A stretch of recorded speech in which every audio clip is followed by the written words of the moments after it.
Olá, gente! Então, esse aqui é o coração da nossa aula, que é falar dos tipos societários. Por que eu escolho ter uma limitada ou uma SA, por exemplo?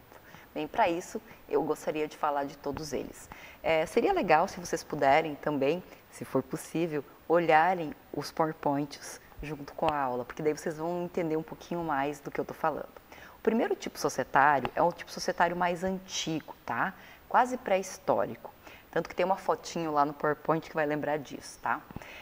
O tipo societário de sociedade de nome coletiva, ele está previsto no artigo 1039 do Código Civil. O que ele tem de peculiar? Somente pessoas físicas podem tomar parte na sociedade em nome coletivo, respondendo todos os sócios solidária e ilimitadamente pelas obrigações sociais. Então, essas são as peculiaridades. Só pessoas físicas. E todas as pessoas físicas que fizerem parte respondem solidária e ilimitadamente pelas obrigações que foram contraídas pela sociedade. Sabe o que é a solidária? Existem duas coisas, o solidário e o subsidiária. Solidária, eu brinco que é assim, ó, todo mundo juntinho de mão dada, tá? Todo mundo responde tudo ao mesmo tempo. Subsidiária é um pouco diferente. Primeiro responde um, depois responde o outro. Mas nesse caso é assim, se um não pagar e o outro não pagar, o terceiro paga tudo, porque é solidária a responsabilidade. O segundo tipo societário, eu gosto que vocês lembrem um pouco das grandes navegações. E lembrem do seguinte, lembra que nas grandes navegações existia normalmente o capitão do navio, que era o dono do navio. E esse capitão, em regra, ia para as Índias, voltava, etc. E tinha sempre um investidor, que era quem dava o valor para ele poder ir para as Índias e voltar. Bom, o capitão do navio, ele era, dentro da ideia da sociedade em comandita, o comandita simples especificamente, o sócio comanditado, que era o responsável pela empresa. Por quê? Porque se ele fosse até as Índias e um barco naufragasse, bem, ele perdia tudo, inclusive a vida dele. Agora, o sócio comanditário, que era o que tinha colocado o valor investido lá, esse só ia perder o valor que ele investiu. Por quê? Porque o sócio comanditado, que é o capitão do navio, ele responde solidária e ilimitadamente por todas as obrigações. Já o sócio comanditário, ele só responde por sua cota social. São essas as diferenças. É isso, digamos, que é a base da sociedade em comandita simples, que está no 1045 do Código Civil. A comandita por ações tem um diferencial. Ela é uma sociedade por ações, portanto não é uma sociedade de cotas.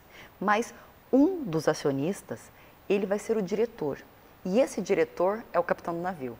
Ele responde subsidiária e ilimitadamente por todas as obrigações. Entenderam? Ele responde subsidiária, não é solidária, mas responde ilimitadamente por todas as obrigações. Os demais acionistas só respondem até o valor da sua ação. E daí vem o tipo societário mais conhecido. Adivinhe qual é? Limitada. Sociedade em cotas de responsabilidade limitada previstas no artigo 1052 do Código Civil. Qual que é a característica fundamental da limitada? É que a responsabilidade de cada sócio está restrita ao valor da cota, mas todos respondem solidariamente pela integralização do capital social. Tem essas duas diferenças. Primeiro, cada um só responde por sua cota, se tiver integralizado. O que é integralizar? Integralizar é você prometer que vai, por exemplo, dar R$100 de cota e pagar, colocar lá na caixinha da empresa os R$100. Isso é integralizar. Se algum dos sócios não tiver integralizado e vier uma ação judicial, todos os demais respondem até a integralização do capital. Ou seja, se eu tinha um capital que era R$1.000 e eu tinha 10 sócios e só 5 depositaram, todo mundo vai responder pelos valores que faltaram dos outros 5. Essa é a ideia da solidariedade na integralização. Fora isso, só se responde pelo capital que foi aportado como cota. E ela é hoje uma das mais utilizadas no Brasil, em torno de 90% utiliza a limitada. Ao lado dela, outra muito utilizada e muito importante é a sociedade anônima, também conhecida como SA. Na sociedade anônima, o capital social se divide em ações. E cada sócio acionista só se responsabiliza pelo preço de emissão das ações que subscrever ou adquirir. Nada mais, nada além disso.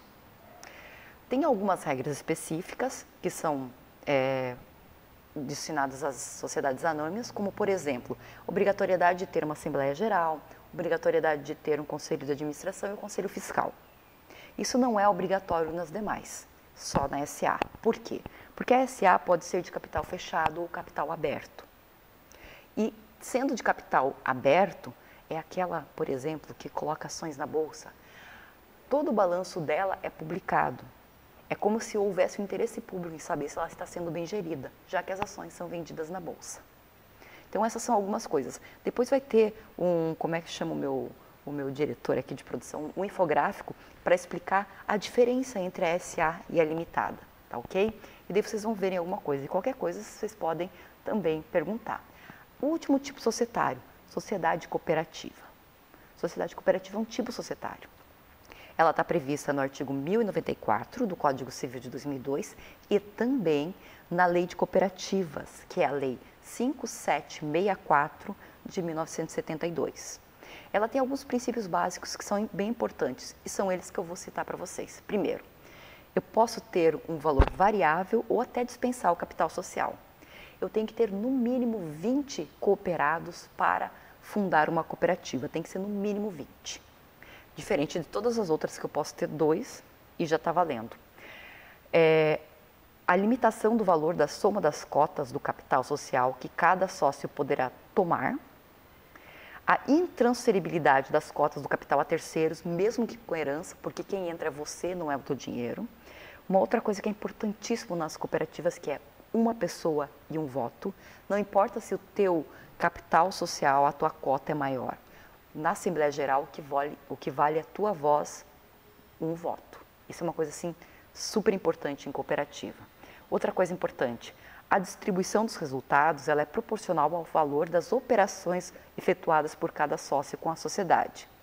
Isso quer dizer que, se eu trabalhar bastante, eu posso retirar bastante. Se eu trabalhar pouquinho, eu posso acabar retirando pouquinho. Então, o que eu retiro da sociedade está de acordo com aquilo que eu trabalho junto à sociedade. Se for uma sociedade, por exemplo, de trabalho, uma sociedade de prestação de serviços, uma cooperativa. Agora, se, por exemplo, for uma sociedade cooperativa de produção, se eu entregar bastante produção, eu vou retirar o valor decorrente dessa produção. Se eu entregar pouquinho, vai ser pouquinho. Mas na Assembleia Geral, é um voto para cada um.